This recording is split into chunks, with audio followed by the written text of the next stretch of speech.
Oh. Uy, nagbalid yun akong aligra ito kay nadalin di ko sa Oo, lagi katulad dito tas may kuan man padung sa kanang sa day pangalan ni Bukidnon. Oo. Sus ka aligra na to ka. Unya, okay ra katuwa ka dito ka nakakuan nga ang vlog.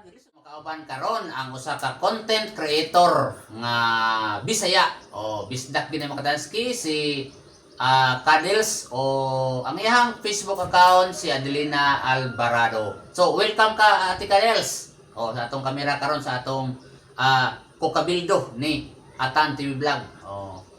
So, unsa may mo ikasulti Ate Kadils? May hapon. May hapon ka na itong tanan. Di kami karon nga nakaatubang mi si Atansky. Yang kong gi-interview.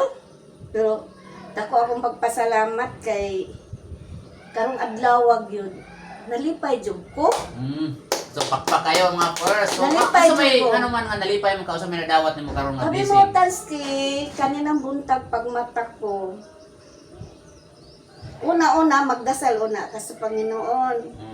Pag humani mo, asikaso na sa tanan, dalgog dayon ko sa cellphone.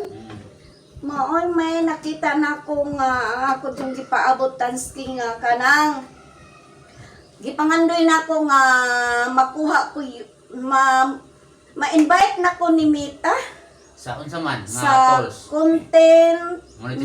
monetization. Wow, very good. So Karon adlaw, gipayad wow. na ko. So, Gipay sa ato kay pa, ko. kinahanglan magpalitson gyud.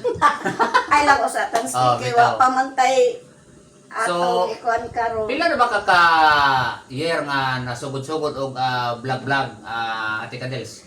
Siguro mga 2 years. 2 Ah. years yun siguro, Tansky kay kanag to, okay plano ni ani. Oh. Pero, nayon ko, saan naman ni sige post? Di, nauna-unaan ako, sayang naman sige tag-post. May ni atong klaro. Kinsa maging imong inspirasyon nga nganong nisod ka pagka content creator? Inganyo ko na ani sa pagka-vlogger kay nakita ko ang akong mga isuon. Sige man sila post nya. May cellphone ko pero di wala sa akong una-una nga may Dali ani. kay vlogger nga isuod. Naa pero di palagi pero okay na siya karon. Sige sila post ba pero dili pa sila monetize. Siguro pagkakaroon monetize na sila si Nining Rose na monetize na siya karon tungod sad sa usa ka vlogger nga usa sad nakatulong sa ako